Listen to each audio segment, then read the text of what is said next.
Buenas noches tengan todos ustedes. Muchas gracias por estar con nosotros el día de hoy. Una noche en la que estaremos en nuestra sesión de jueves 31 de marzo, la tercera del año. Antes que nada quisiera agradecerle a la doctora Deneb Morales y a la doctora Victoria Lima por nosotros el día de hoy para presentar la actualización de la guía práctica para el manejo de síndrome de dificultad respiratoria.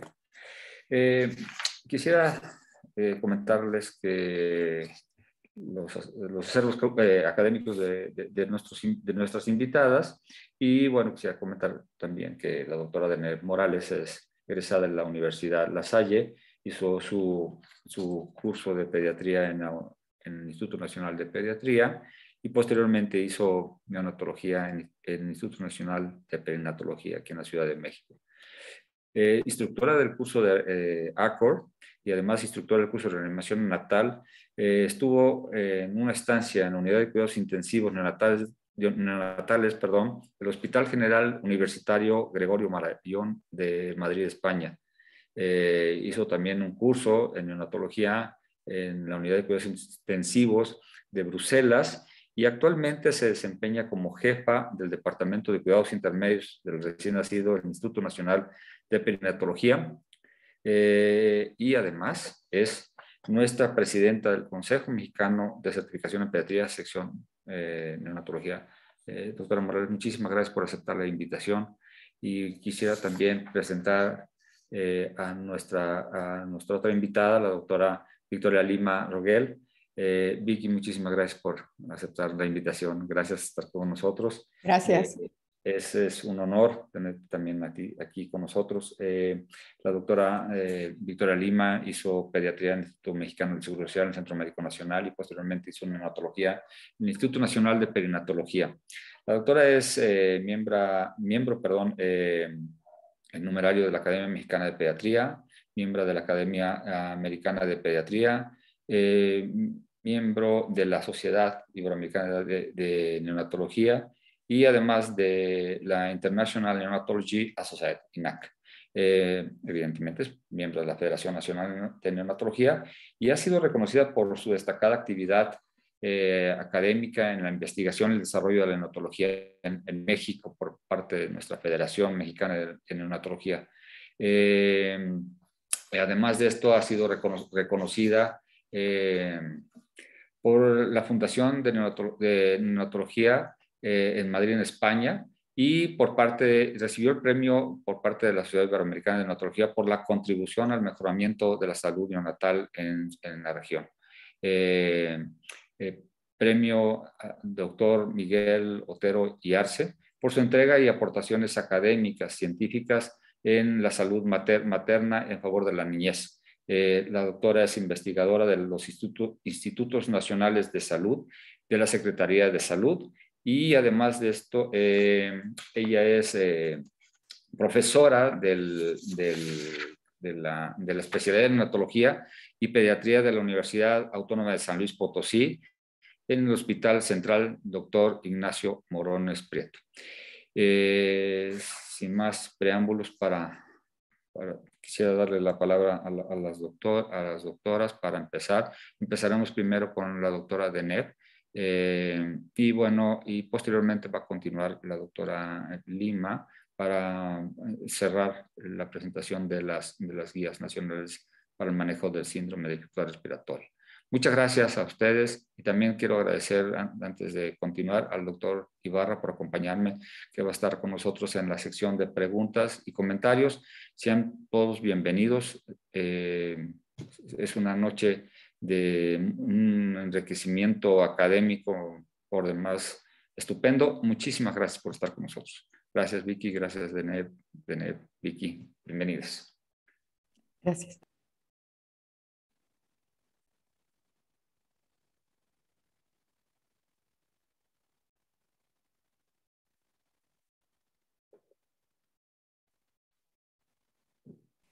Buenas noches a todos. Es para mí un honor participar en la sesión académica del día de hoy. y sobre todo porque hoy tocaremos un tema que creo que como neonatólogos nos es apasionante y sobre todo por la frecuencia de esta patología como es el SDR. A manera de introducción, yo voy a hablar de manera inicial de algunos aspectos clínicos y sobre todo de lo que ha venido cambiando en el manejo del SDR y posteriormente la doctora Victoria Lima les hará la presentación de la Guía Nacional de Práctica Clínica para el Manejo de SDR. Bueno, entonces, para empezar, yo creo que todos nos tenemos que situar en el problema que es la prematurez, ¿no? Como ustedes saben, tenemos aproximadamente 15 millones de nacimientos prematuros por año a nivel mundial y esta prematurez pues se ha asociado con diferentes situaciones o problemas a nivel de salud pública, sobre todo por los altos costos hospitalarios, por el estrés familiar, por el número importante de readmisiones, así como muchas de las necesidades especiales que requieren estos pacientes, no solo en su estancia hospitalaria, sino posterior a su egreso. Entonces, situándonos en las nuevas clasificaciones que se ha propuesto por la Organización Mundial de la Salud de la prematurez, sabemos que de este grupo de prematuros, que conocemos todos los menores de 37 semanas, pues el gran grupo lo forman los prematuros tardíos en un 84.1%. En menores de 28 semanas, que serían los prematuros extremos, representa solo el 5.1% y el 10.3% son los de 28 a 31.6 semanas. Y si quisiéramos enfocar esta edad clínica con la patología de SDR, pues nosotros creo que mentalmente siempre ubicamos que aquel menor de 32 semanas, pues tiene solo por la pura edad gestacional una insuficiente producción de surfactante, porque lo que sería el grupo con el cual más nos enfrentaríamos a la patología de SDR. Sin embargo, sabemos que también bebés catalogados como prematuros tardíos, pues podrían tener esta patología. Entonces, cuando nosotros estamos ante un recién nacido pretérmino, sabemos que hay intervenciones antenatales que pueden ayudar a reducir todos los riesgos, sobre todo cuando ya hay una inminencia de parto prematuro. Uno sería, yo creo que el más importante, el traslado anticipado inútero a nivel 3 o nivel 2 de atención, sobre todo para favorecer las mejores condiciones para nuestro recién nacido. Y sabemos de otros países como el Reino Unido que solo el 56% de los nacimientos ocurren en un nivel tercer de atención, al menos para menos de 26 semanas. En México, pues yo creo que estamos muy por debajo de este porcentaje, pero lo que nos queda de tarea a todos es sobre todo aprender a reconocer junto con el ginecobstetra estos eventos que podrían desencadenar un parto pretérmino, establecer un programa de un traslado oportuno a la madre y sobre todo el uso de esteroides prenatales. Obviamente enfocándome a esto de SDR, pues sabemos que el uso de esteroides prenatales disminuye la presentación del SDR neonatal con un número necesario de tratar de 11, así como la necesidad de soporte respiratorio. Sin embargo, nosotros sabemos que en un recién nacido prematuro, pues también el uso de esteroides prenatales va a favorecer un mejor neurodesarrollo porque disminuye el daño cerebral grave. Entonces, creo que no cabe la duda de que actualmente pues, el uso de esteroides prenatales es una de las herramientas que debemos de considerar siempre ante un nacimiento prematuro. Y aunque esto pues, nos toca más en hospitales de tercer nivel de atención, pues esto también debería de ser aplicado a primer o segundo nivel de atención, sobre todo para establecer el traslado oportuno. Entonces, ¿cómo ha evolucionado el manejo de SDR? Y como ustedes saben, pues el consenso europeo que se lleva ya casi más de 15 años desde su primera edición, ha tratado de agrupar todas las posibles intervenciones que sean efectivas y sobre todo basado en las mejores prácticas clínicas para el manejo de los pacientes con SDR. Y un poco de repaso de lo que ha ocurrido en los últimos 9 años, ¿no? Que empezaríamos con el consenso de 2013, sabemos que está desde el 2007, pero lo que creo que ha ido cambiando de forma radical es que hemos aprendido que una vez que se estableció y se desarrolló el surfactante pulmonar exógeno como tratamiento inicial de los pacientes con SDR, pues que hemos visto cómo esto ha ido evolucionando gracias al uso de CPAP en sala de partos. Entonces, creo que, por ejemplo, en el consenso del 2013, nosotros sabíamos que pues, hasta este año en muchos lugares se seguía aplicando surfactante profiláctico.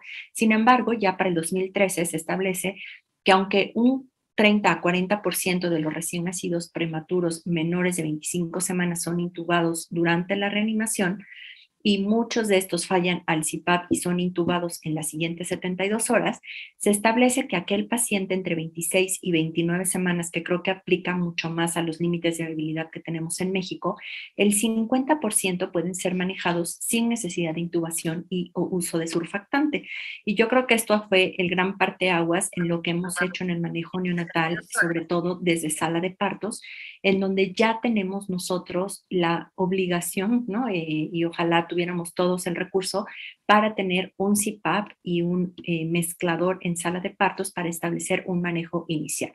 Entonces, nuevamente, para la actualización del 2019, se sabe que hasta el 55% de este grupo de prematuros extremos van a requerir la administración de surfactante y 27% de este grupo lo requerirá en la sala de partos y un 29% después de las 2 horas de vida.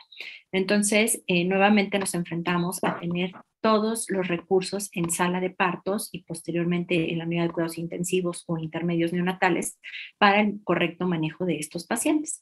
Y ya entrando un poco en el tema de la guía nacional, como ustedes saben, pues esta guía se ha actualizado con diferentes instituciones, con diferentes líderes en el campo de la neonatología para establecer las recomendaciones para segundo y tercer nivel de atención en el manejo del SDR.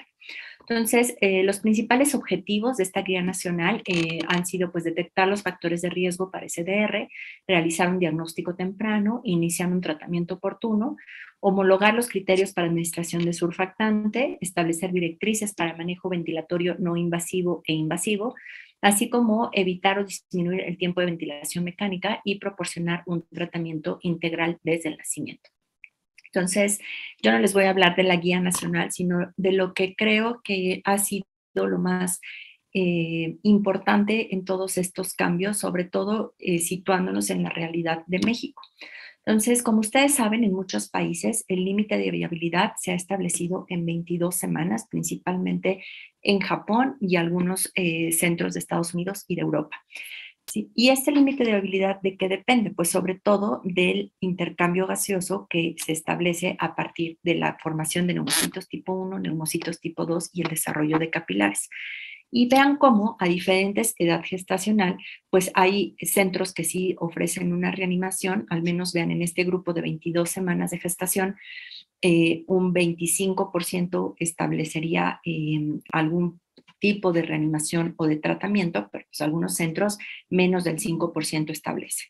Y vean cómo a partir de la semana 24, pues casi el 100% de los grupos, este es un estudio hecho en los grupos que pertenecen a Estados Unidos, a los hospitales de Eunice Kennedy, en donde vemos cómo pues casi el 100% de los mayores de 24 semanas reciben algún tipo de tratamiento para soporte a la vida y soporte obviamente a todo el manejo de cuidados intensivos neonatales. Yo creo que esto sería como la primera pregunta que nosotros como neonatólogos tendríamos que preguntarnos, ¿no? ¿En qué centro me encuentro yo? ¿Qué posibilidades o qué recursos tengo en mi lugar de trabajo? ¿Por qué? Porque nosotros recibimos a un recién nacido prematuro, pero quisiéramos idealmente hacerlo en las mejores condiciones posibles. Y esto, como ustedes saben, pues involucra desde tener una adecuada monitorización, al menos con un oxímetro de pulso, tener el adecuado soporte respiratorio con el uso de una pieza en T o de una bolsa inflada por flujo que me determine la posibilidad de poner un CPAP temprano. Y creo que esto pues sigue siendo una gran limitante en muchos de los centros de México. Y estos son algunos de los gráficos presentados el año pasado, en donde en centros europeos sobre todo, pero donde se hizo una división entre países de bajos recursos o de medios recursos contra países de altos recursos. Y vean cómo, pues vemos cómo en los países de bajos recursos, el equipo de monitoreo adecuado, al menos un oxímetro de pulso, pues se encuentra en el 88%, esto es en centros europeos, contra el 91% de los de alto ingreso. Entonces, nuevamente vemos como estos equipos de mezclador de oxígeno, pues también no están disponibles siempre, 66% en bajos recursos contra 72% en altos recursos. Y yo creo que esto pues sería como el mínimo indispensable para poder tener un manejo de manera integral e inicial desde sala de partos adecuado para el paciente con SDR. Entonces, vean, esto es, por ejemplo, algunos de los equipos como se han ideado en los diferentes hospitales, en donde ya no solo contamos con una cuna de calor radiante, sino con el reanimador de pieza en T, con el oxímetro de pulso y, por supuesto, con el mezclador de gases para brindar oportunamente el manejo al paciente, ¿no? Y podemos iniciar el CPAP con la pieza en T, como aquí está colocado, y una vez que el paciente se encuentre más estable, pues podemos colocar un sistema mucho más permanente de CPAP o algún dispositivo de ventilación no invasiva. Y vean cómo esto, pues también a lo largo de los años, al menos en este reporte de la Vermont Oxford, de 2011 a 2019, pues se ha incrementado un 35 a 62% la reanimación inicial con CPAP. Y vean cómo a lo largo de los años, pues vean en este incremento a 62%, pero al dividirlo por diferentes edades gestacionales, pues esto ha sido desde la semana 22 de gestación.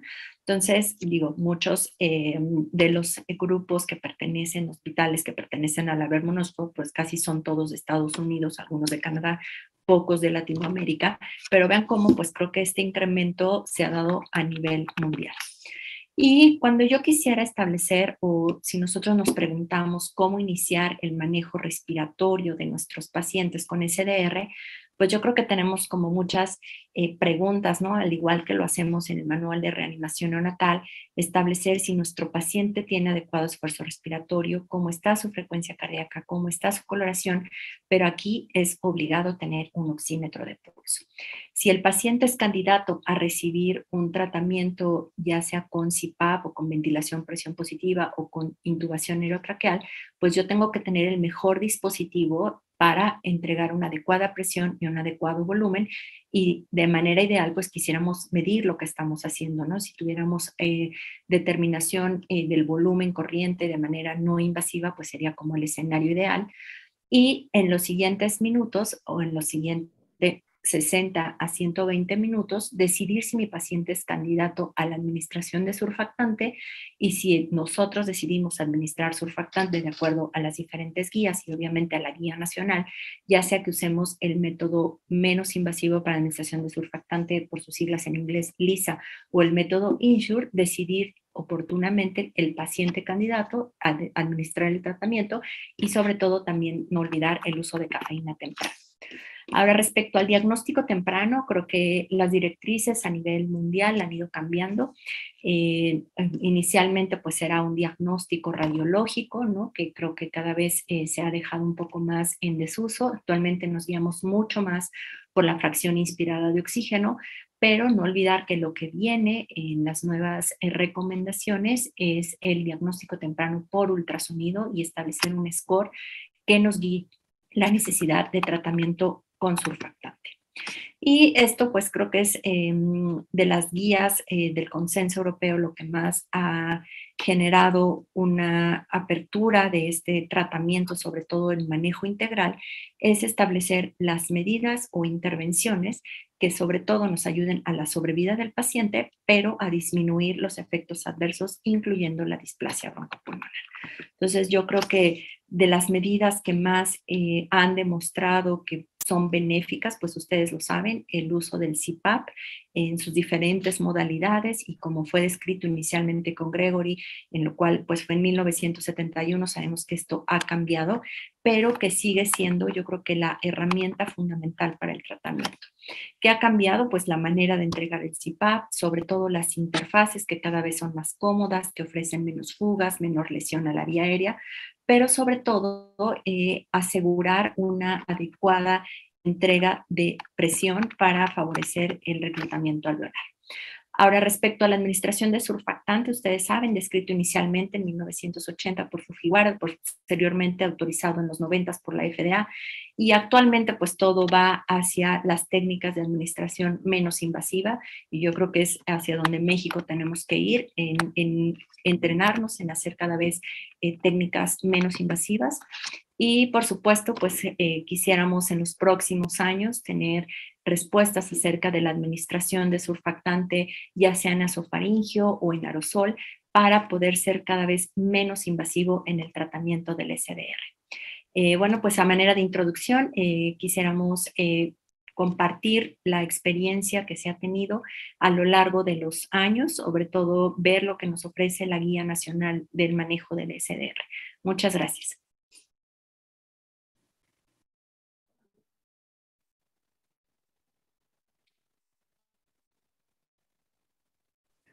Buenas noches, para mí es un honor estar aquí en la Asociación de Médicos Neonatólogos del Distrito Federal y el Valle de México. Y agradezco especialmente al doctor Gabriel Lara, mi gran amigo. Vamos a revisar un poco sobre lo que se hizo sobre las guías nacionales de práctica clínica para el manejo del SR. Es importante tener en cuenta que el surfactante está compuesto, como sabemos, por varias moléculas, pero tienen un origen único. Y si nosotros vemos los estudios tan interesantes que fueron publicados en el 98 por el grupo de Sullivan, Daniels, Phillips y Orgay de Australia, ellos lo que hacen es ver a través de toda la historia molecular qué es lo que sucede con algunas moléculas, y en esta ocasión es sobre la molécula, la proteína SPA del surfactante. Y si podemos ver aquí en este gel, la proteína, la SPA tiene 66 kilodaltons y podemos encontrarla en este gel en humanos, en el ratón, en los reptiles como cocodrilo, tortuga,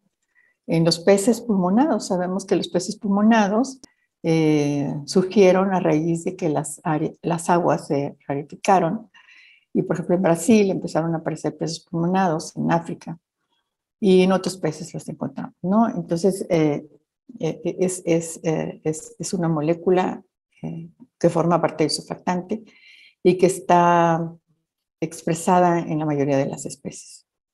También sabemos que si nosotros analizamos el surfactante nativo, diríamos, tiene una cantidad muy elevada de SPA y también una cantidad de todas las demás proteínas.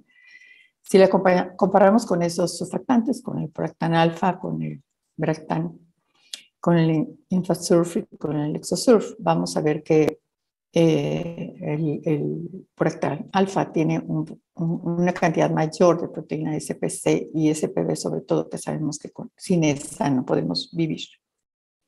Bueno, estas guías se actualizaron en el 2021 y el Grupo del Seguro Social dirigió esta revisión muy completa, exhaustiva del síndrome de dificultad respiratoria, pero no solamente se conformaron con revisar todo acerca del síndrome, sino todo lo que significa el apoyo que debemos de tener en los pacientes, además del respiratorio. Entonces, la doctora Virginia Rosario Cortés Casimiro coordinó este estudio. Aquí tenemos a los principales autores y vemos cómo llegaron a estas guías tan interesantes.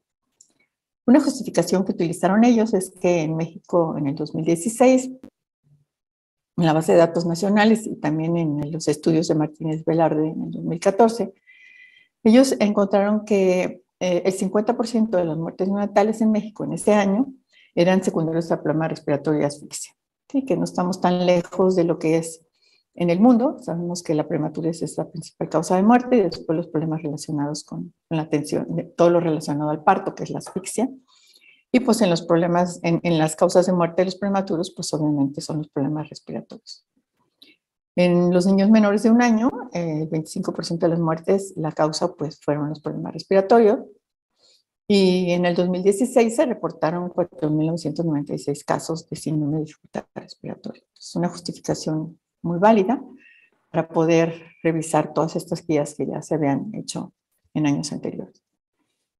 Lo principal que ellos detectaron era ver qué factores de riesgo había, cómo se hacía un diagnóstico temprano, cómo iniciar oportunamente el tratamiento con surfactante, cómo homologar los criterios para su administración, cómo establecer las directrices del manejo ventilatorio no invasivo o invasivo, y priorizar el uso de ventilación no invasiva desde el nacimiento y evitar prolongar el tiempo de ventilación mecánica en el caso que fuera necesario, y también proporcionar todo esto que dijimos, que es algo más novedoso del tratamiento integral en neonato.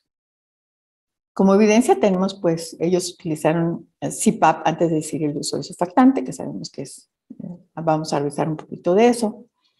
El uso de corticoides prenatales y la administración de surfactante en las primeras 2 horas de vida. La terapia de reemplazo, especialmente con un surfactante de origen animal. Evitar en lo posible la ventilación mecánica, y esto en una revisión que hizo Donna, encontró que del 2003 a 2014 disminuía de 7.6 a 6.1 la mortalidad con todas estas medidas que se tomaban, y la displasia broncopulmonar de 14 a 12.5%. Entonces, vale la pena hacer esto.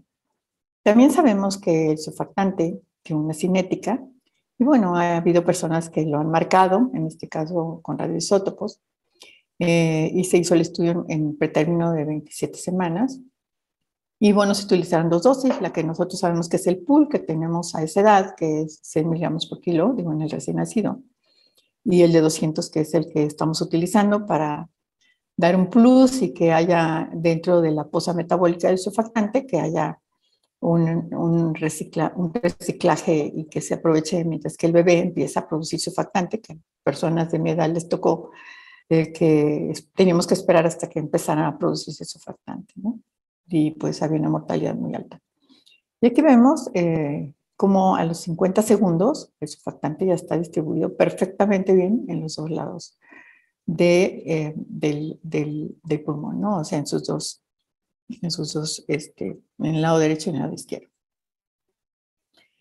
¿Cómo se ha logrado todo esto? Que es lo increíble de ver cómo a través de los años se estudia, se discute lo que antes era una regla, después deja de serlo, y todavía muchas cosas que nos faltan para aprender.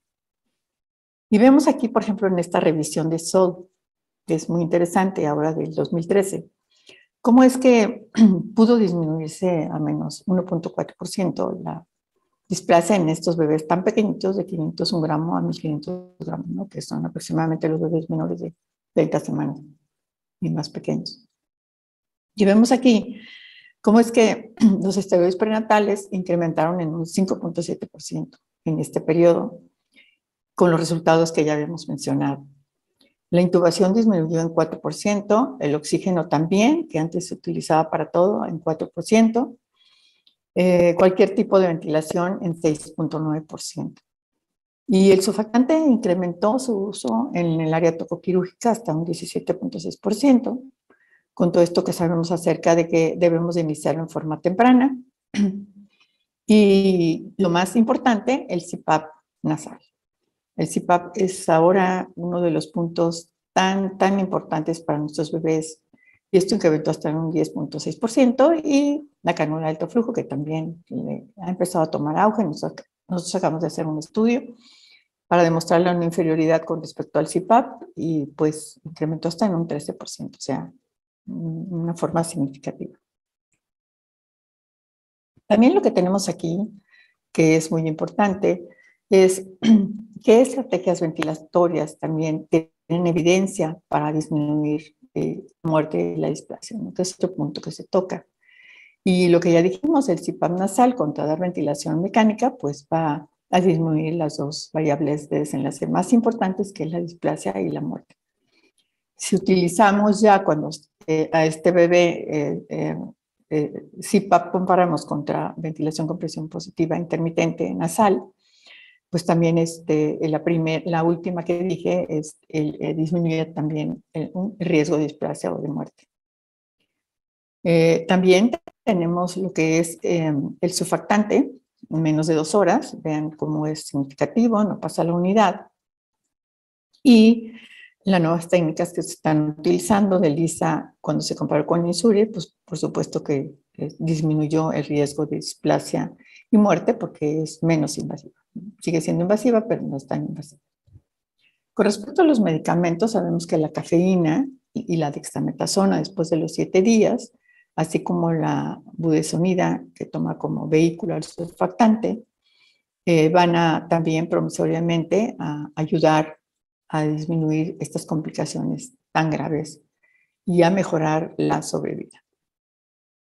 Aquí tenemos este estudio clásico, este ya es del 2010, y vemos cómo es que la cafeína contra controles, que eso ya nunca lo podremos hacer, porque ya no vamos a dejar de poner cafeína a nuestros bebés que lo requieran, cómo disminuyó la displasia pulmonar. Sabemos que la displasia es una enfermedad pues que nacen los bebés con ellos, y ya desde adentro del útero ya la tienen, y que nosotros lo único que vamos a hacer es tratar de disminuir el riesgo de que la desarrolle, ¿no? O que se haga más grave. Y otra de las cosas que se me hicieron muy importantes que trataron fue los problemas, qué hacer con los problemas hemodinámicos en estos bebés que tenemos con síndrome de dificultad respiratoria y que además tienen problemas hemodinámicos. Sabemos que no todos son graves, son transitorios, pero en algunos casos sí. Entonces hay un grupo en Canadá, Manitoba, donde está el doctor Yasser El-Sayed, que por cierto ahora nos va a hacer el honor de que tengamos una revisión bibliográfica de los alumnos de la residencia en neonatología, donde vamos a discutir este artículo con él y pues vamos a aprender muchísimo, porque es una persona que sabe mucho. Hay un grupo que se llama Pocos, que está allá y que uno puede inscribirse, y ahora va a haber un curso de ventilación buenísimo ahora en abril que van a dar ellos. Entonces, si nos fijamos aquí lo que es lo normal, vamos a ver que está la centila 90, la centila 50 y la centila 10. Y vamos a ver cómo es que cuando un niño está normal, vamos a tener una presión diastólica sanguínea normal, una presión de pulso normal, un índice de perfusión adecuado, que esto no le puede dar el oxímetro máximo. Las resistencias vasculares sistémicas van a ser normales, el gasto cardíaco también, y el oxígeno tisular también va a estar normal. ¿Cómo podemos orientarnos para ver si hay un problema de inestabilidad hemodinámica que nos puede llevar a que utilicemos un manejo conservador o la droga, el fármaco, perdón, en este caso un medicamento vasoconstrictor o nootrópico para poder dañar mucho menos estos bebés? Porque sabemos que cuando utilizamos estos medicamentos, las aminas, pues incrementa el riesgo de hemorragia, incrementan muchos riesgos. Entonces, aquí, por ejemplo, si tenemos un problema de vasodilatación, lo que vamos a, por ejemplo, como un choque séptico, por ejemplo, aquí lo que vamos a tener es que va a disminuir inmediatamente la presión diastólica sanguínea y también las resistencias vasculares sistémicas. Y va a incrementar el índice de perfusión y va a incrementar el gasto cardíaco como una compensación, y la presión de pulso va a permanecer igual, y la saturación invertisular va a ser pues variable. Si nosotros tenemos vasoconstricción, o sea, un problema también en el que haya el otro tipo de vasoconstricción, el extremo opuesto, aquí vamos a tener una presión diastólica sanguínea elevada con unas resistencias vasculares sistémicas elevadas también, y lo que nos va a bajar es la presión de pulso, el índice de perfusión y el gasto cardíaco. Y también la saturación tisular va a ser variable. Entonces, es otro punto que ahorita vamos a revisar en la siguiente diapositiva. Después tenemos el choque cardiogénico, que sabemos que, bueno, aquí se van a afectar casi todas las cosas, porque el corazón, pues, es nuestro órgano clave para todo lo hemodinámico, y entonces vamos a tener disminución de todo, y también la saturación va a ser variable de acuerdo al tiempo que nos tardemos en recuperar. Luego tenemos los cortocircuitos, que son de izquierda a derecha, y también en este caso vamos a tener bajo lo que es la presión diastólica sanguínea, las resistencias vasculares sistémicas, y aquí sí va a disminuir lo que es la oxigenación tisular, porque está habiendo una mezcla de sangre arterial con sangre venosa. Y finalmente, lo que sería el choque hipovolémico, es la depresión de volumen, en la cual tenemos bajo el gasto cardíaco, el índice de perfusión, la presión de pulso. También está normal, pero bajo la presión diastólica sanguínea, y están aumentadas las resistencias vasculares sistémicas, tratando de compensar, y también va a ser variable la saturación de oxígeno según cómo nos tardemos en resolver este problema. Y bueno, aunque se ve muy cargada la diapositiva, pero creo que es muy importante y les recomiendo este artículo. Y vean cómo tenemos que evaluar a los pacientes. Tenemos que hacer una evidencia clínica de inestabilidad hemodinámica. Tenemos que monitorizar la tensión arterial, aunque ya sabemos que la presión arterial puede estar normal, y tenemos que tener otras herramientas como los NIRS o como, por ejemplo, el ecocardiograma, que es importantísimo, ¿no? Y entonces, en este caso, lo que vamos a tener con nosotros cuando hay un problema de inestabilidad, pues lo primero que vamos a tener es que puede estar baja la presión arterial, o puede estar alta, o puede estar normal, pero la presión diastólica sanguínea va a estar baja, y el pulso va a estar débil. Nosotros vamos a tener datos significativos cuando tengamos un menor en 20% o más menor que la basal que teníamos anteriormente.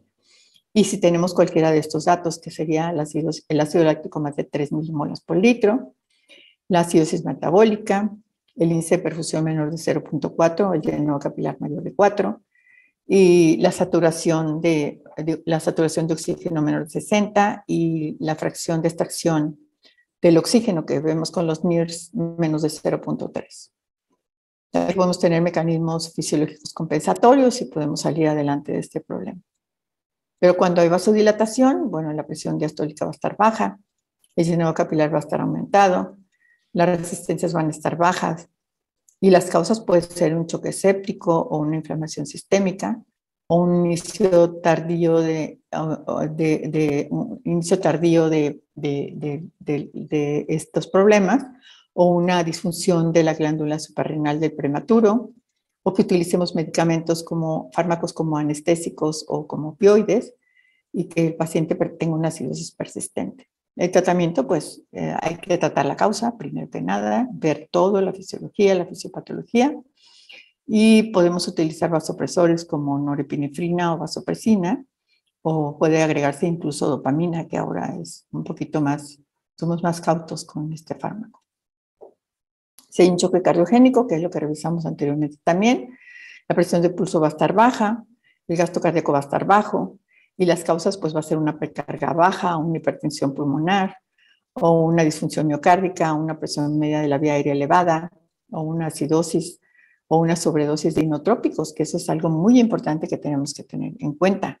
O sea, podemos estar haciendo que ese corazón esté mal, porque estamos sobrecargándolo con tantos inotrópicos, o que haya arritmia. Siempre debemos de tener en cuenta que el eco es importantísimo para podernos guiar en lo que vamos a utilizar, y podemos utilizar inotrópicos como dobutamina o dopamina o epinefrina. Por otro lado, en la vasoconstricción podemos tener una presión diastólica sanguínea normal o alta, o una tendencia a la alta. Las resistencias vasculares sistémicas van a estar altas, el gasto cardíaco va a estar bajo, y la causa casi siempre es una falla de la oclusión pulmonar, que hayan ligado el ducto arterioso, o que haya una embolización en aquellos casos de una malformación arteriovenosa, que es más rara, o una hipertensión arterial pulmonar. En este caso también el eco es muy importante, y podemos utilizar inotrópicos como dobutamina o mirinona, pero con un eco guiando. Después lo que hablábamos de los cortocircuitos, en este caso la presión diastólica sanguínea va a estar baja o normal. En el eco vamos a ver con un cortocircuito. Las causas pues es el cortocircuito de izquierda a derecha y las malformaciones arteriovenosas que ya hemos mencionado. El manejo pues es la causa, o sea, cuál es la causa y se tiene que dar solución a ese problema. Y finalmente la hipovolemia, en la cual puede ser variable la presión y el pulso puede estar disminuido. La presión diastólica sistémica puede ser variable también. El eco nos va a dar evidencia que hay pérdida de volumen y la pérdida puede ser debida a problema renal o gastrointestinal o un síndrome de fuga capilar o una disminución de llenado cardíaco con problemas graves o que estemos utilizando una presión media de la vía aérea elevado o que tengamos una hipertensión arterial pulmonar. En este caso se utilizan líquidos hasta que el corazón y los pulsos se restablezcan.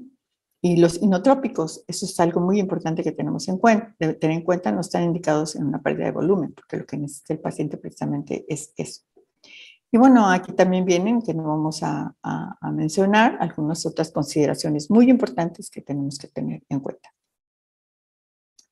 El otro punto que se menciona ahí es la nutrición. Es difícil encontrar análisis de todo sobre la nutrición.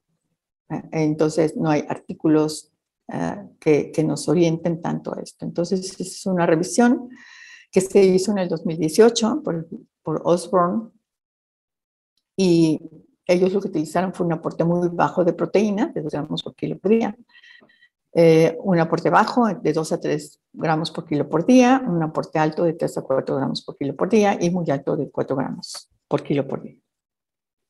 Y vean aquí los pacientes que tuvieron una falla en el incremento del peso postnatal al egreso, pues fueron los que tenían un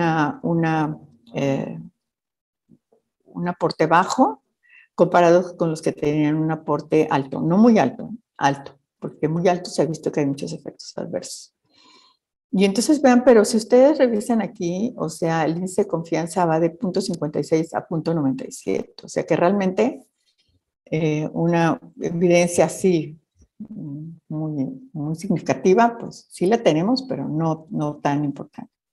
Hay muchas controversias en la nutrición todavía. Cuando se analizó el perímetro cefálico por semana, también se vio que el aporte alto favorecía que los pacientes tuvieran un mayor crecimiento del perímetro cefálico por semana. Y el balance nitrogenado también se encontró que estaba era más importante en los pacientes con un aporte alto y que con el aporte bajo. Y en relación a la retinopatía de la prematuridad, vemos que cuando había un aporte alto, había menos retinopatía de la prematuridad contra el bajo. Sin embargo, a la hora que se analizaba el grado de la retinopatía, no hubo una diferencia significativa cuando se trató de pacientes que tuvieron que dar tratamiento, ya sea con láser o con un anticuerpo monoclonal, o los que tenían un estadio que no era para tratamiento, pero que era más alto. Entonces no se vio una diferencia significativa.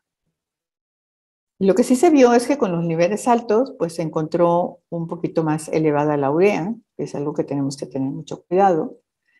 Nunca pasar de 4, o sea, de hecho nosotros utilizamos hasta 3.5 solamente, con todas las demás, o sea, siguiendo todo lo que es el equilibrio, el porcentaje de las proteínas, de las calorías no proteicas, y tratando de tener las cantidades de calorías. Nosotros nos basamos en las guías de SPIGAN o SPAGAN, como quieran llamarles, nos basamos en esas guías y tenemos resultados adecuados, ¿no? Sabemos que si un paciente está creciendo, nació con un peso que está en la centila 10 y sigue por su carril de la centila 10, pues vamos muy bien al egreso, ¿no? No podemos decir que ese paciente nos desnutrió porque realmente siguió creciendo por su carril que había escogido, que es lo que ahora más tenemos que cuidar por todos los riesgos del problema de síndrome metabólico, ¿no? Al que nos estamos enfrentando por todas estas cosas que se hicieron de tratar de aumentar de peso tan rápido y dejar de usar leche materna especialmente.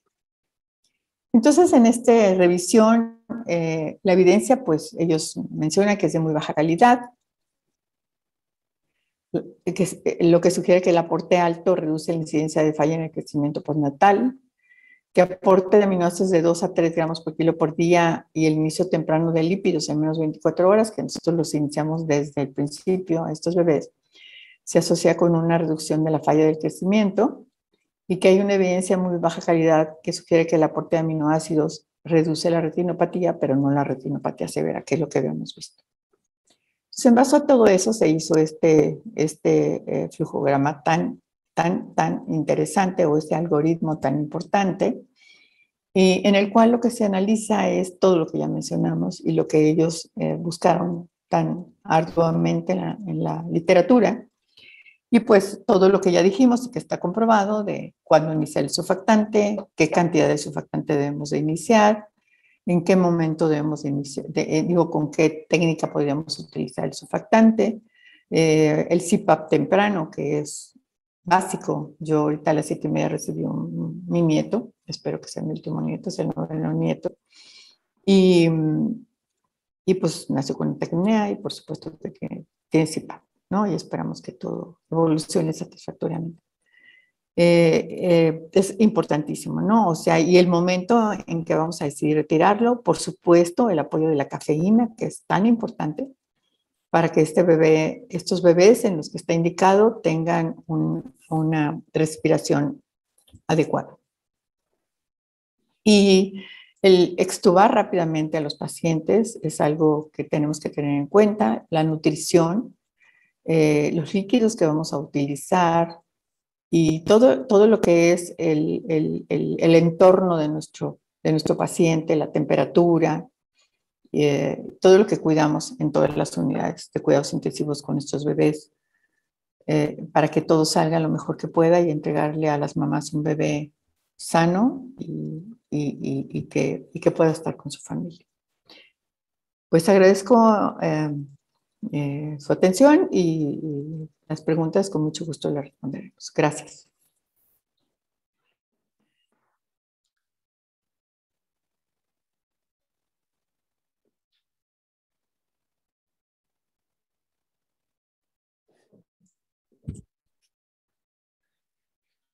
Muchísimas gracias a nuestras profesoras que están el día de hoy con nosotros.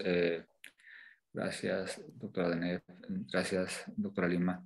Y bueno, yo creo que empezamos con preguntas. Dani, si te parece, si tendrás ahí alguna escrita o alguna enumerada para poder iniciar.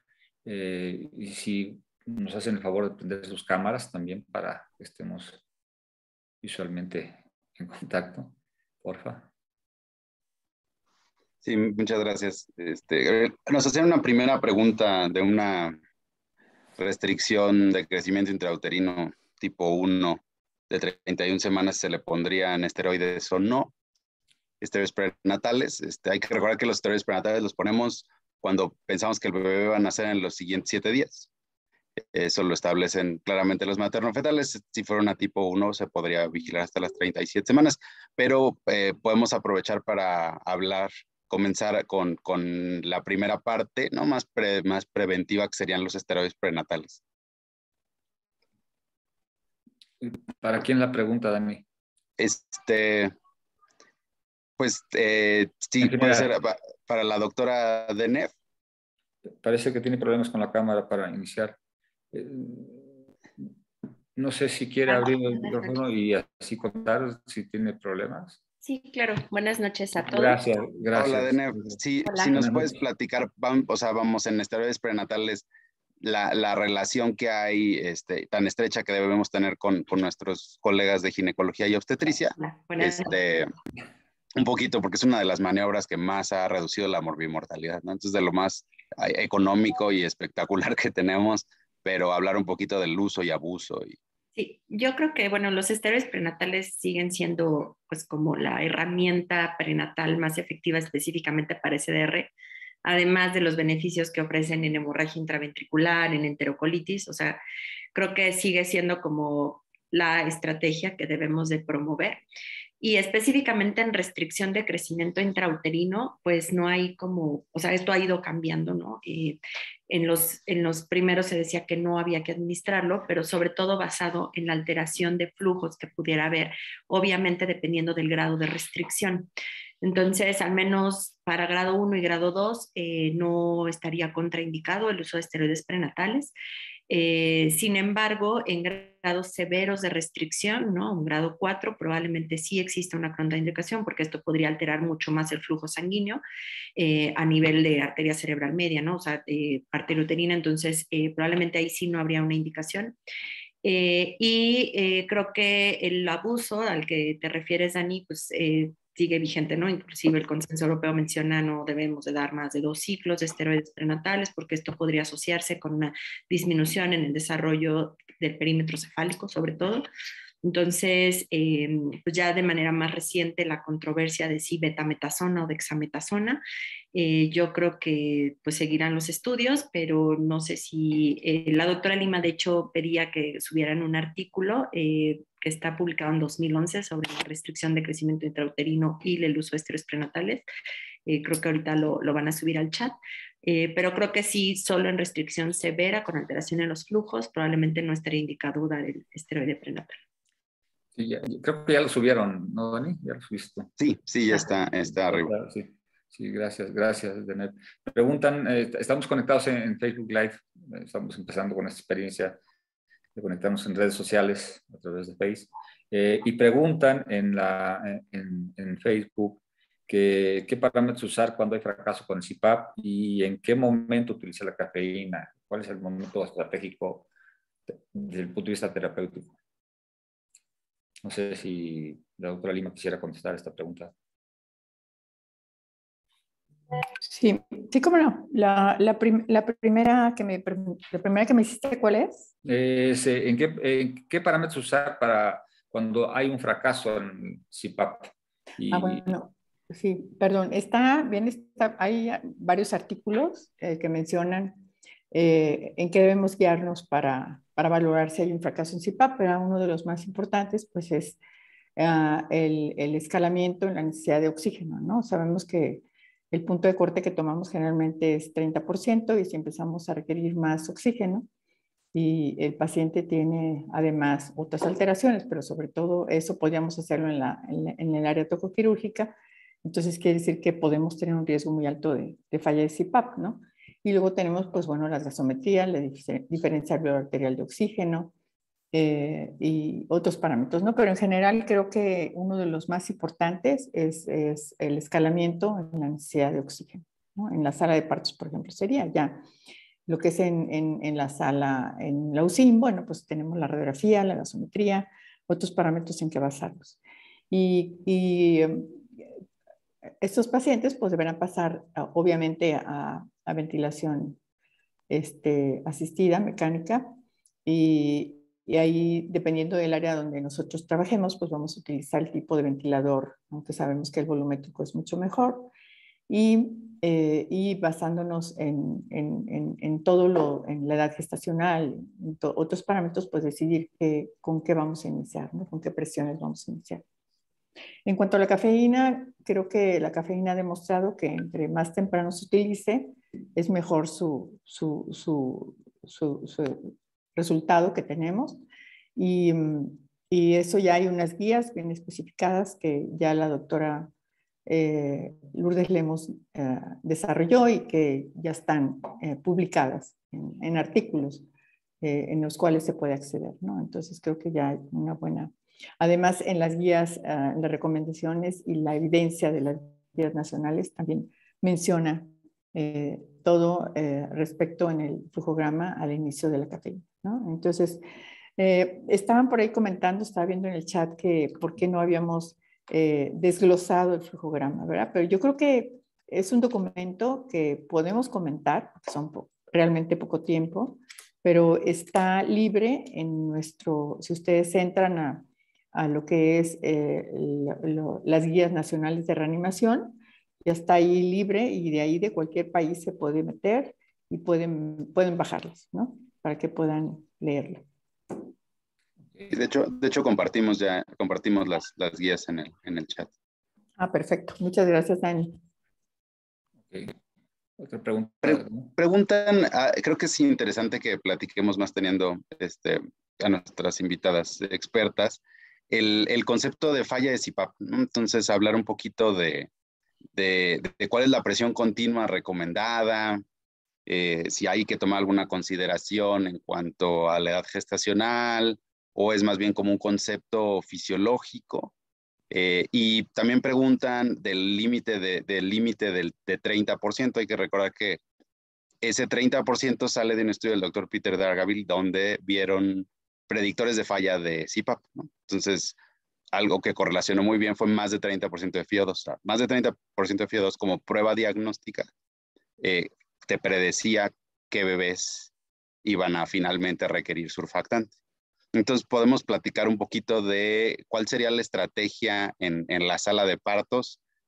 Colocamos el CPAP, qué presiones utilizamos, cuáles son los cortes de fracción inspirada de oxígeno y si tiene sentido, cuál es el riesgo de dar chance, digamos, cuál es el riesgo de tener FIO2 más elevada, 50, 60%, por ejemplo, con un CPAP. Yo creo que volviendo al tema, sobre todo en la sala de partos, algo muy importante pues es también la clínica, ¿no? O sea, si estamos manejando ese paciente y tenemos un CPAP, iniciamos de 5, como dicen las guías de reanimación. Entonces, en ese momento nosotros y utilizamos oxígeno al 30%, y ese paciente tiene datos de dificultad respiratoria muy importante. Bueno, una de las cosas que tenemos que hacer primero es, de acuerdo a la edad gestacional, valorar la indicación de surfactante, que es lo primero que tenemos que valorar. Si ya nosotros administramos surfactante y el CPAP y ya tenemos una presión de 5 y podemos escalar, nosotros nada más escalamos hasta 7, porque de acuerdo a los artículos que hay publicados, sobre todo el del doctor Morley del 2008, en el que se utilizaron valores más altos, aumentó a 9% el riesgo de neumotórax, ¿no? Entonces, nosotros tenemos mucho cuidado en no utilizar un CPAP más alto. Y creo que eso es algo que nos va a guiar muchísimo en la sala de partos específicamente, ¿verdad? Porque ya mencionábamos que en la UCIN podemos hacer uso de otros parámetros, ¿no? Como la radiografía, aparte de la clínica, aparte de la diferencia alveolar de oxígeno. Yo creo que eso es algo importante. Y ahí mismo nos vamos a dar cuenta si hay una falla de CPAP y pues vamos a intubar al paciente, ¿no? Y a llevarlo a la unidad de cuidados intensivos. Eso es lo que nosotros hacemos normalmente de acuerdo a las guías de reanimación cardiopulmonar. No sé si Denef quiera agregar algo más. Sí, pues muchas gracias. Nosotros la verdad es que sí subimos más el CPAP. Creo que esto es algo, haciendo un poco de referencia al estudio COIN del doctor Morley, que pues creo que fue de los pioneros en esta administración de surfactante y CPAP. Sí, efectivamente el incremento fue a 9% de neumotórax versus 3% que era lo basal. Sin embargo, ellos también en la discusión y proveniendo de modelo animal, pues se refiere que un CPAP de 8 promueve la secreción endógena de surfactante mucho más que un CPAP en 5, ¿no? Entonces, esto era el argumento por qué se utilizaba 8 de presión. Yo creo que algo que es como muy en la clínica y muy en la práctica es que cuando nosotros ponemos un CPAP en sala de partos, pues habitualmente lo hacemos con la pieza en T. Y esta pieza en T, pues finalmente es un método muy fácil, pero creo que aún así tenemos mucho riesgo de fuga si no tenemos un adecuado sello.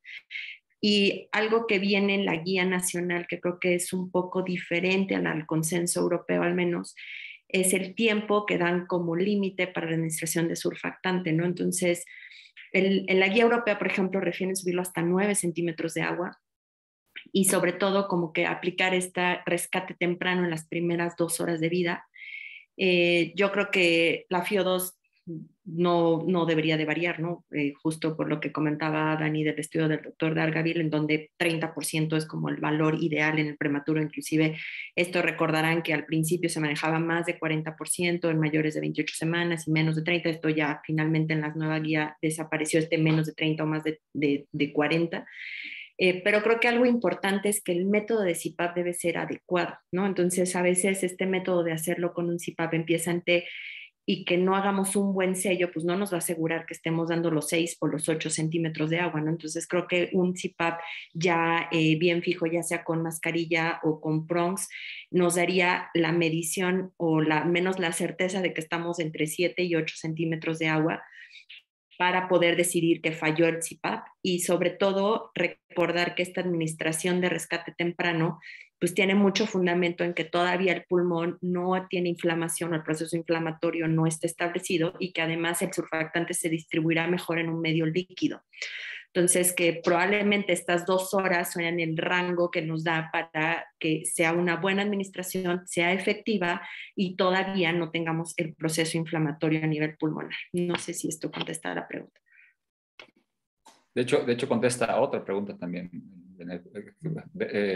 Surfactante temprano contra tardío. Entonces, creo que ahí está bien explicadito lo que están preguntando, ¿no? Déjenme ver si hay aquí otra pregunta. Sí, adelante. Preguntan un poco algo que creo que es interesante, que es la definición operacional del SDR, ¿no? Entonces dicen, cuando hablamos del SDR, nos enfocamos únicamente a surfactante porque sabemos que también hay retención de líquido pulmonar fetal y el riesgo de infección, digamos. Entonces, ¿cómo empataríamos como una recomendación clínica considerar estos elementos que pueden existir? No sé si la... Sobre todo en el tardío, en el prematuro tardío. O sea, yo creo que esto es bien difícil, ¿no? O sea, sigue siendo, todos sabemos que el término enfermedad por membrana hialina desaparece porque esto es un término histopatológico. Sin embargo, el SDR como tal, pues es algo muy genérico, ¿no? O sea, yo inclusive a veces a estilo de broma con los residentes les digo, pues es una taquimembrana, ¿no? Porque el SDR clásico, el SDR tipo 1 por déficit de surfactante, como que estamos habituados a verlo o pensarlo al menos en el menor de 32 semanas, ¿no? Que no tiene su pool de surfactante, que apenas llegará a la meseta en la producción, pero además también tiene pues, una falta en la reabsorción del líquido pulmonar, ¿no? Entonces, creo que un poco de esto era la estrategia de insuflación sostenida, ¿no? No solo establecer capacidad residual funcional de manera rápida con el CPAP, sino además favorecer la rápida eliminación del líquido pulmonar y que esto nos ayudará finalmente a evitar el colapso alveolar. Entonces, sí creo que es bien difícil establecerlo, ¿no? Y antes decían SDR tipo 1 es déficit de surfactante, SDR tipo 2 es taquimia transitoria y probablemente haya SDR tipo 3, tipo 4, no sé, ¿no? O sea, creo que en la clínica nos guiamos mucho por la edad gestacional, aunque por ejemplo, ¿qué pasa en el de 32 a 34 semanas? Que pues, tiene un poco de las dos, ¿no? O sea, tiene todavía déficit de surfactante y también tiene taquipnea y probablemente con la administración de surfactante mejore, ¿no? Pero a lo mejor el componente principal es esta falta de eliminación de líquido pulmonar y creo que ahí, Dani, tú nos darías más luz que probablemente el ultrasonido nos ayudaría a definir un poco cuál es el componente que predomina. Sí, bueno, ahí el único problema es que lo que sabemos hasta ahora es que en el Dolphin Juniors Study, donde hicieron bebés prematuros con riesgo de entrar a la UCIN y para recibir surfactante, hicieron ultrasonidos seriados. Entonces, desde el ultrasonido de los 11 a los 20 minutos, tiene una sensibilidad alta para predecir que va a requerir surfactante. Entonces, de manera temprana podemos saber, ¿no? Con la imagen, un pulmón blanco unilateral, sabemos que va a recibir. Ya después sabemos que existen la escala semicuantitativa y que en general con más de 8 se pasa la primera dosis de surfactante, que tiene un área bajo la curva súper buena. Y también, ahora el problema es que el surfactante, como es líquido, y le metemos más líquido al pulmón, después no tiene sentido hacer inmediatamente después un ultrasonido pulmonar porque se va a ver igual, un poco peor, ¿no? Y que quizá aproximadamente a las 2 horas de la primera dosis de surfactante, podemos hacer un ultrasonido, sacar una escala y ver que probablemente requeriría la siguiente, la dosis de resurfactante. Y aquí se me antoja, porque también es parte de las preguntas, que platiquemos de la segunda dosis de surfactante, que es algo que con DENEF platicamos recientemente mucho, porque ¿en qué momento pasas la segunda dosis de surfactante? Porque nosotros estábamos muy acostumbrados a hacerlo de acuerdo a la monografía del fármaco, ¿no? O sea, el que en teoría estaría basado en su farmacocinética y farmacodinamia. Entonces, ¿en qué momento pasamos o en qué momento resurfactamos? Si se puede hacer más temprano de lo que estamos acostumbrados. Y hace poquito tuvimos una reunión, también estábamos todos, la doctora Lima, la doctora DENEF, con los europeos, y quedaba mucho esa pregunta en el aire, ¿no? ¿Cuándo? ¿En qué momento pasamos la segunda dosis de surfactante? Y de ahí haría también otra pregunta, porque están preguntando obviamente la técnica, ¿no? Entonces, platiquemos un poquito de la controversia que hay en el LISA contra el INSURE y la evidencia que habría con la distribución de surfactante quizá más homogénea con un INSURE, pero la ventaja de no intubar de no usar un tubo grueso con el LISA. Yo primero, de la primera pregunta, perdón, yo quiero regresarme un poquito de lo que quieren saber sobre cómo decidir si el SDR, ¿no? Lo que está resurfactar. No, pero primero, no, antes de eso, la otra pregunta. Yo creo que una manera de darnos cuenta qué paciente puede tener SDR, o digo, no se puede así tácitamente neumonía o ese líquido.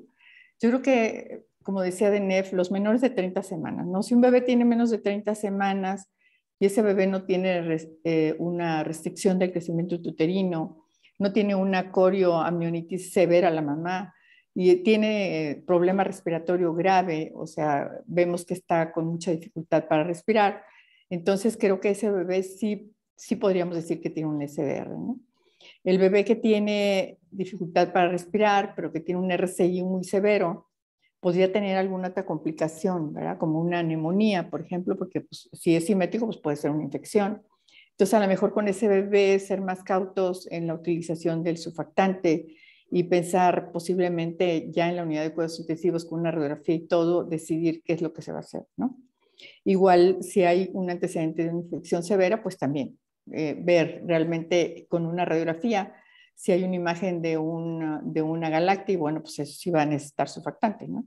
Pero si no, entonces a lo mejor ser un poco más cautos. Nosotros anteriormente utilizábamos una cantidad importante de surfactante. Ahora que somos más selectivos en esto que les estoy refiriendo, hemos disminuido en una forma significativa y realmente le ponemos surfactante a los niños que necesitan.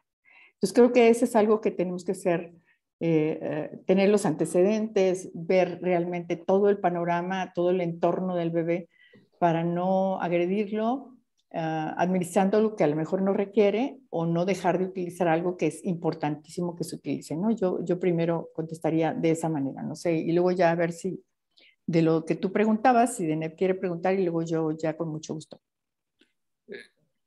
Hablando de lo que estabas diciendo, Vicky, usar surfactante cuando se debe usar. Hay una pregunta donde dice que el límite o las condiciones en relación a las fracciones inspiradas de oxígeno, cómo manejarlas, por arriba del 30, llegando al 50%, ¿cuál es su concepto y cuál sería básicamente la opinión de ustedes? Yo creo que eso ya lo contestó DENEF, ¿no? Y también ya lo mencionó. Ok. Sí, creo que el 30% es el valor, ¿no? Con el que se inicia la reanimación, se establece colocar un CPAP, pero si el paciente sigue en 30%, a pesar de tener un 8 centímetros de agua de presión de CPAP con un CPAP adecuado, es un paciente que no solo es falta de presión, ¿no? O sea, ya finalmente sí está manifestando que tiene un déficit de surfactante, ¿no? Y que probablemente también tuviera una neumonía, pues sí, ¿no? Pero creo que ese criterio de 30 nos ayuda sobre todo a hacer este rescate temprano y evitar que el pulmón ya esté inflamado para no estar dañando más al pulmón. Sí, ¿no? Y es más o menos, tú tienes un rango de presión con el que puedes jugar, de presión continua, En algunos lugares ponen 8 de límite, pero bueno, tú tienes un rango con el que puedes subir la presión porque tu objetivo es mantener FiO2 abajo de 30. Si a pesar de llegar a la presión que tú consideras este límite, sigues con más de 30 de FiO2, ese yo creo que sigue siendo el dato clínico que más poder tiene para predecir que se va a requerir surfactante. Ahora, si podemos platicar de la segunda dosis y si existe la tercera dosis de surfactante. No sé si aquí quiere empezar la doctora Lima. Bueno, yo nada más quiero mencionar que el año pasado, de los 108 pacientes que ventilamos, más o menos ese es el promedio que tenemos por año de ventilado, 108, 113, 120 al año de nuestros ingresos.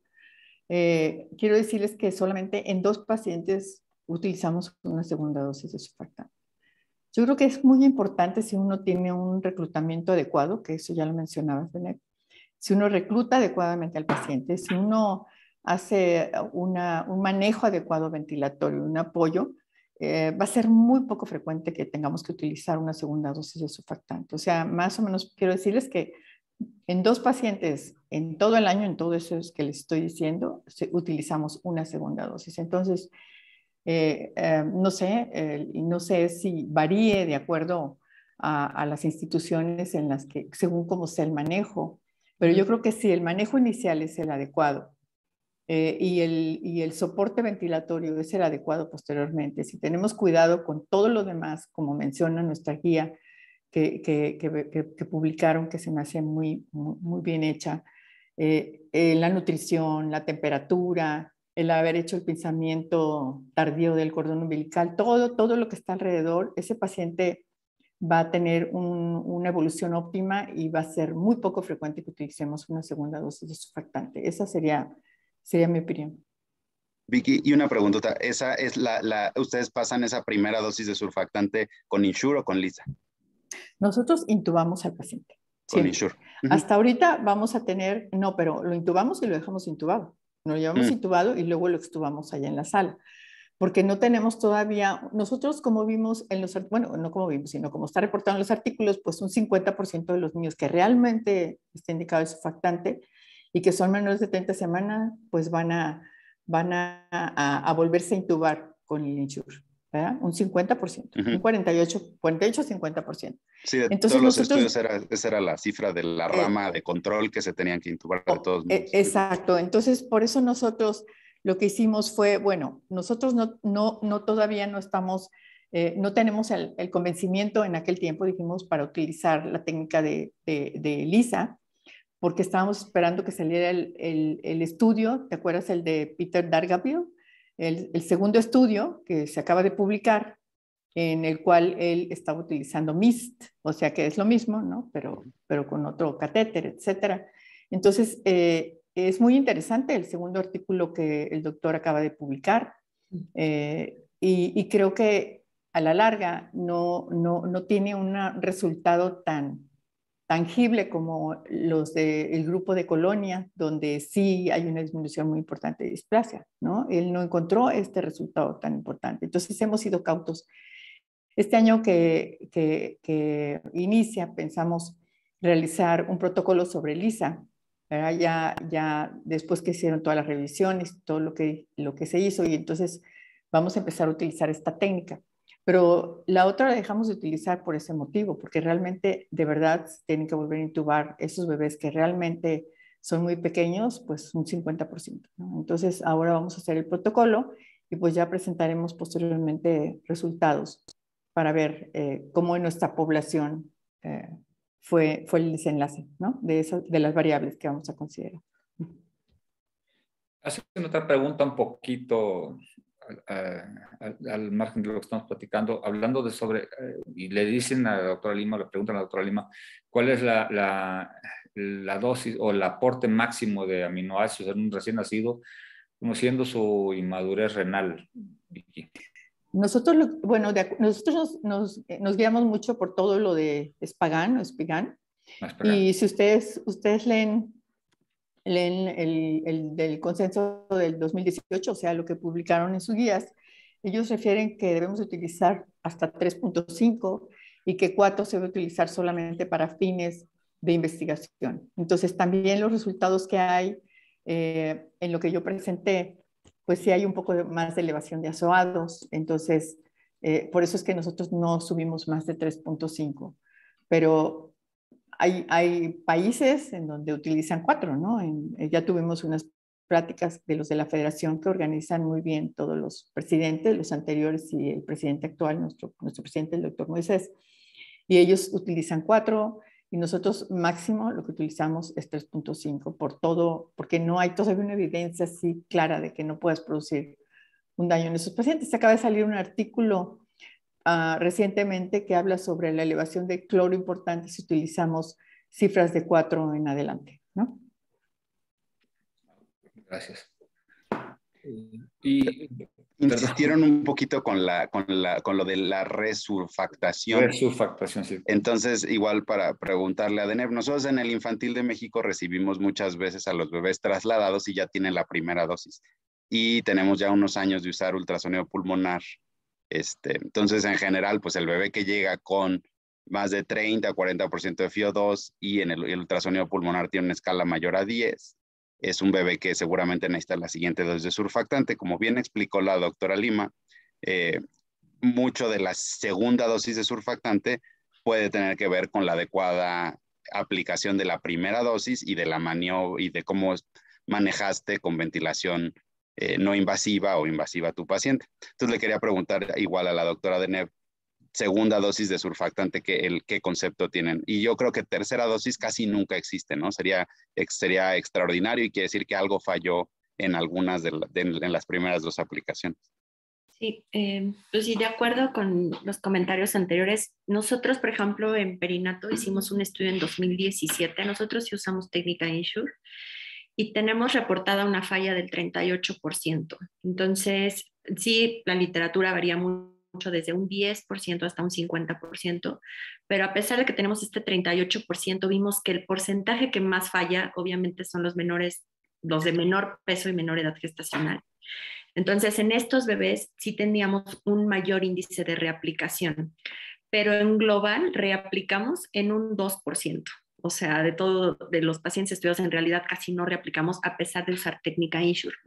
Ahora, sí es muy común que en el paciente que no se hizo técnica INSURE y que por el procedimiento el paciente se tuvo que quedar intubado porque no tenía esfuerzo respiratorio, porque no se pudieron bajar parámetros, y el niño permanece intubado, sí reaplicamos con un 30% de FiO2 nuevamente. O sea, el paciente continúa en ventilación mecánica y tiene 30% de FiO2 o una presión media de la vía aérea mayor a 7, reaplicamos surfactante. Pero es como el paciente que persistió intubado. Pero al menos en este grupo que se hizo INSURE, la minoría se intuba para reaplicar.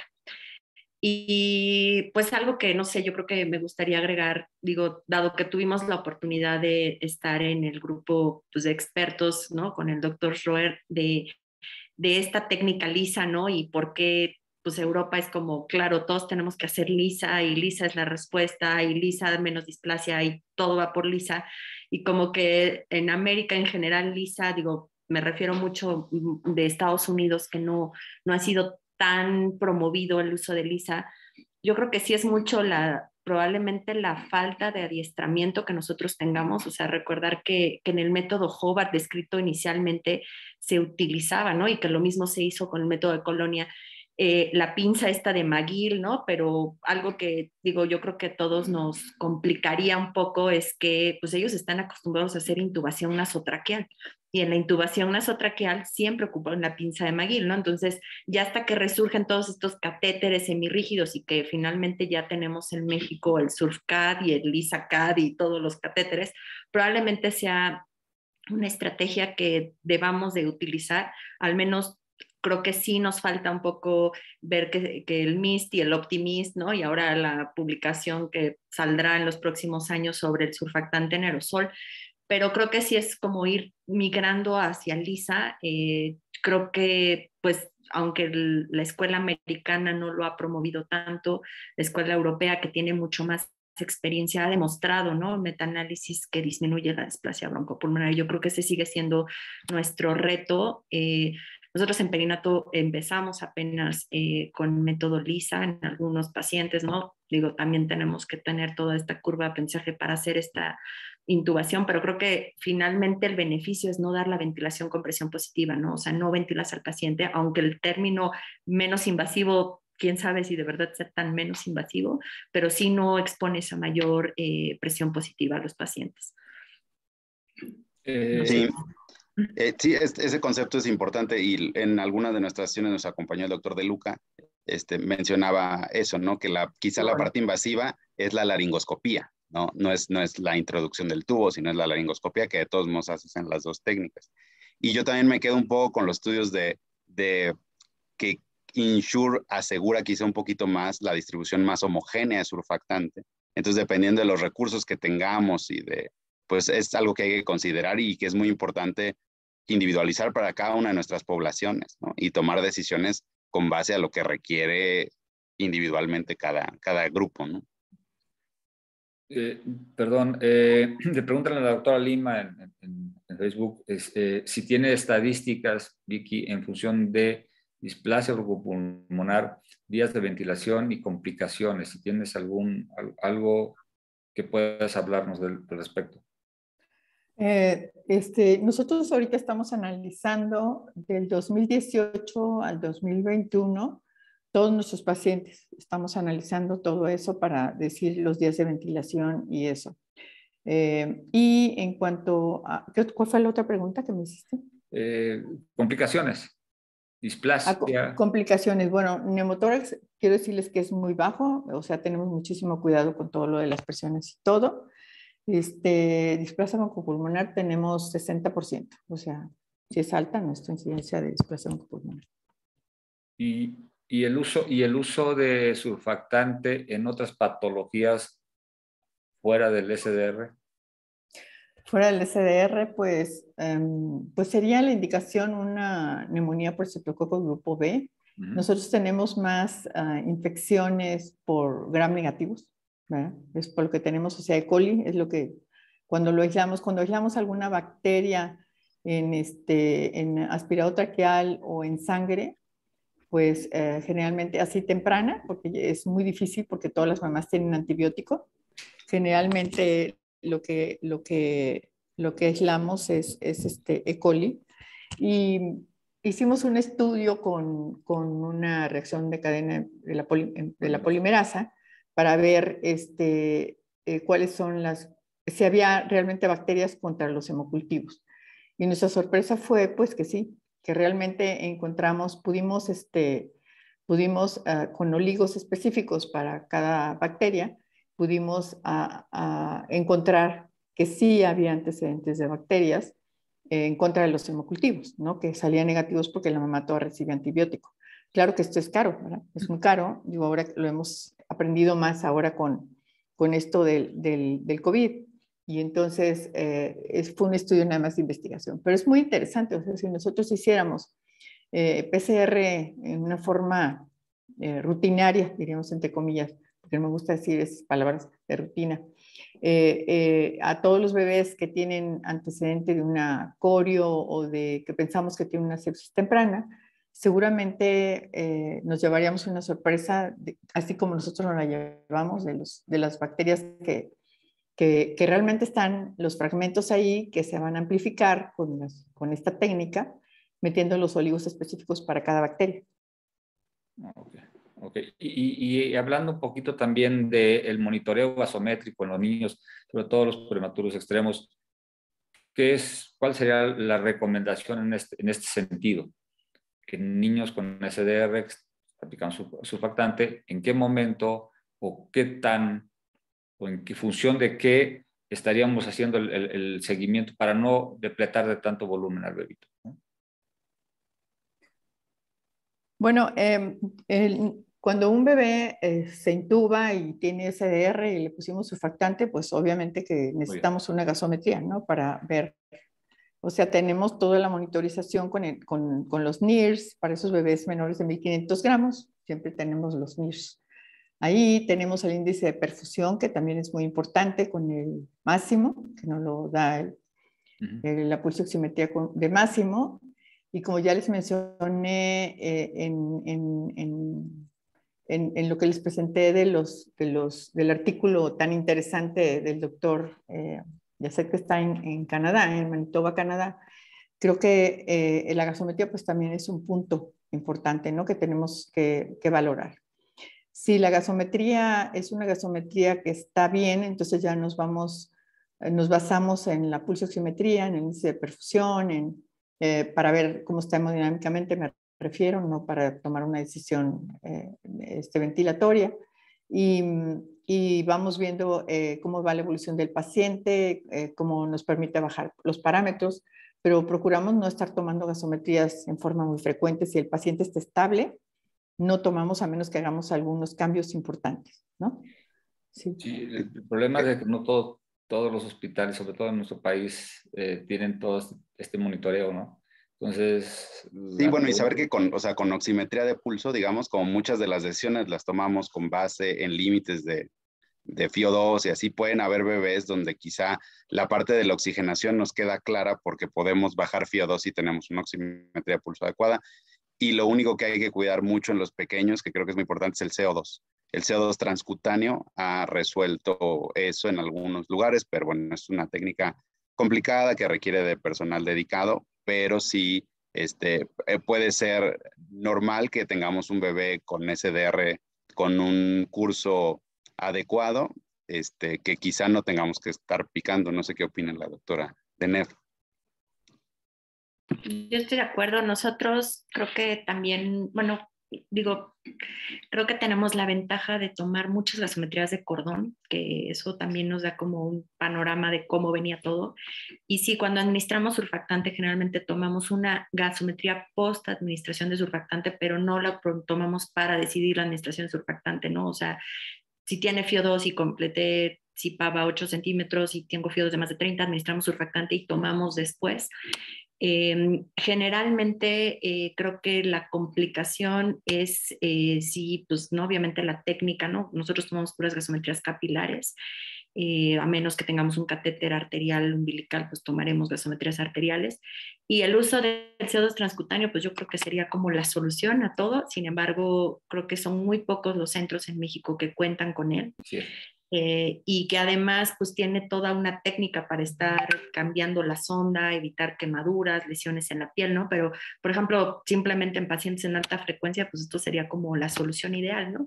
Y a lo mejor, probablemente si el paciente está ventilado, recordar que ya hay tecnología para capnografía cuantitativa con un sistema que se llama MicroStream, que en realidad toma volúmenes corrientes muy pequeños, ¿no? Ya no es que necesites el 500 mililitros como de adulto, ¿no? O sea, con volúmenes corrientes tan pequeños como 4 o 5 mililitros puedes tener una capnografía sin incrementarte tanto el espacio muerto, pero también es una tecnología que muy pocos centros cuentan con ella. Y creo que sí, la verdad es que si el paciente va bien, nosotros que sí hacemos, por ejemplo, técnica INSURE, si el paciente logra una adecuada extubación, pasamos nuevamente a CPAP y los parámetros de FiO2 están bajos, ya no seguimos tomando gasometrías, a menos que el paciente tenga otro evento de hipotensión, de alteración hemodinámica, mal llenado capilar, entonces empezaremos, pero sola por la cuestión respiratoria no les tomamos muchos. Muchísimas gracias. No sé si quieran agregar algo, doctora Lima, doctora Deneuve. Creo que hay algunas preguntas, ahorita estaba tratando de leer, por ejemplo, uniéndome a la respuesta de la doctora Lima de otras indicaciones para administración de surfactante, ponían un caso por ahí de hijo de madre diabética que parece grande, ¿no? Sí. Yo creo que es una indicación, sobre todo recordar que el hijo de madre diabética, esta hiperglicemia persistente hace cambios a nivel ribosomal que disminuye la secreción endógena de surfactante y por supuesto si el niño tiene dificultad respiratoria y tiene pues una placa compatible con SDR sería una indicación, y creo que otra sería el síndrome de aspiración de meconio grave, sí, donde también pues sigue siendo controvertido si lavado o embolo, pero recordar que esto disminuye la necesidad de ECMO, ¿no? Sobre todo en niños que están muy graves, serían las dos indicaciones extras, y probablemente en casos de hemorragia pulmonar masiva, perdón, sí, pero, o sea, creo que estas serían como indicaciones pues ya como un poco extraordinarias, pero también puede ser administrado el surfactante. Muchísimas gracias. Vicky, ¿quisieras agregar algo? Pues yo, como dice, se dice en la literatura, primero no dañar, ¿no? O sea, tener el conocimiento, conocer la fisiología de un bebé de esa edad gestacional que estamos evaluando, la fisiopatología del problema que tenga y tomar la mejor decisión en cuanto a la evidencia, ¿no? Yo creo que eso es lo que sería el mensaje y tratar de contar con las mejores armas para monitorizar a estos bebés pequeñitos, que es muy fácil que tengan cambios muy importantes que no podemos percibir clínicamente, ¿no? Eso sería. Muchas gracias. Sí, muchas gracias. Dani, ¿quieres cerrar con algún comentario? No, bueno, agradecer. Siempre estas discusiones son muy enriquecedoras para todos. Hay al final un comentario en la sección de preguntas y respuestas que creo que es algo interesante que debemos de pensar, y tienen razón de que dicen que hablamos de repente mucho de investigación y que muchas de las unidades de cuidados intensivos pueden tener muchas deficiencias y puede costar trabajo adaptar una guía y saber qué es lo mejor que puedo hacer para mi paciente. Pues sí, la verdad es que lo que necesitamos es pues pugnar porque tengamos mayor cantidad de recursos, pero lo más importante es cómo individualizo la guía con base en lo que yo tengo para poder ofrecerle lo mejor que puedo a mi recién nacido, ¿no? Yo creo que, como dice la doctora Lima y nos ha comentado la doctora Deneuve, el manejo basado en fisiologías, saber qué necesita el paciente y poder extrapolar cosas de que aunque no tengamos la tecnología, podemos saber cuál va a ser el curso clínico de la enfermedad, pues es importante para tomar decisiones. Muchísimas gracias. Pues ya para terminar quisiera pues, agradecerles su presencia, aceptar la invitación. Doctora Lima, Vicky, muchísimas gracias. Deneuve, muchísimas gracias por estar y haber aceptado. Dani, gracias por acompañarnos también, unirte al grupo. Pues dar las gracias también a nuestro sponsor, a Chessy, por haber ayudado a patrocinar este evento. Tuvimos una sobreprobación en los registros que nos obligó, no nos obligó, sino que por sistema se cerraron los registros. Vamos a tratar de hacer algo al respecto para que no se vuelva a repetir. Y bueno, nada más, si me permiten hacer un anuncio para todos nuestros asociados, que se va a extender un mes más la membresía de Pronto Pago, con la finalidad que se unan lo más posibles y seguir promoviendo la recertificación y certificación de NEF, si esto vale la pena para promoverlo, ¿no? Pues bueno, muchísimas gracias a todos. Muchas gracias, estoy sumamente agradecido con todos y con todos ustedes y con el grupo de trabajo que formamos la mesa directiva de este bienio. Hemos estado trabajando bastante. Gracias Vicky, gracias Deneuve. Muchas gracias. Muchas gracias. Muchas gracias. Buenas noches a todos. Y un fuerte abrazo a todos, que cuídense mucho. Gracias a Ícaro Creativo. Gracias, Toño. Gracias por estar con nosotros. Gracias, hasta luego. Buenas noches. Gracias. Buenas noches, gracias. Hasta luego. Es un honor presentar la nueva aplicación web de Chiesi México, en donde podrá encontrar herramientas muy innovadoras para mejorar su práctica clínica y estar a la vanguardia en noticias y temas de interés en el área terapéutica de neonatología. En Chiesi nos hemos enfocado a investigar soluciones farmacológicas para mejorar la calidad de vida de los bebés prematuros. Gracias al trabajo coordinado con la comunidad médica, hemos contribuido a salvar más de 4 millones de bebés prematuros en todo el mundo y vamos por más. Es por esta intención que le ofrecemos el acceso a las siguientes secciones. Serie de 5 casos clínicos que están reconocidos por el Consejo Mexicano de Certificación en Pediatría de la sección de neonatología. Masterclass. Seminarios para enfermería con aval académico por la COMCE. Calculadora. Para conocer la dosis adecuada para su paciente en función del peso. Noticias. Información relevante de los sucesos más recientes en el área de neonatología y mucho más. Regístrese para acceder a todas estas herramientas. Usted puede ser parte de esta comunidad médica de profesionales de la salud dedicados a mejorar la calidad de vida de muchos bebés prematuros. Regístrese escaneando el código o ingresando desde su navegador a www.chiesimexico.com. Lo esperamos. Les recomendamos poner un acceso directo a la web app en la pantalla de inicio de su móvil. Es muy sencillo. Entre a la página www.kiesimexico.com desde su navegador. En iPhone, presione el botón compartir y añade el acceso a su pantalla de inicio. Y en Android, con el botón de 3 puntos seleccione agregar a la pantalla principal. Lo esperamos.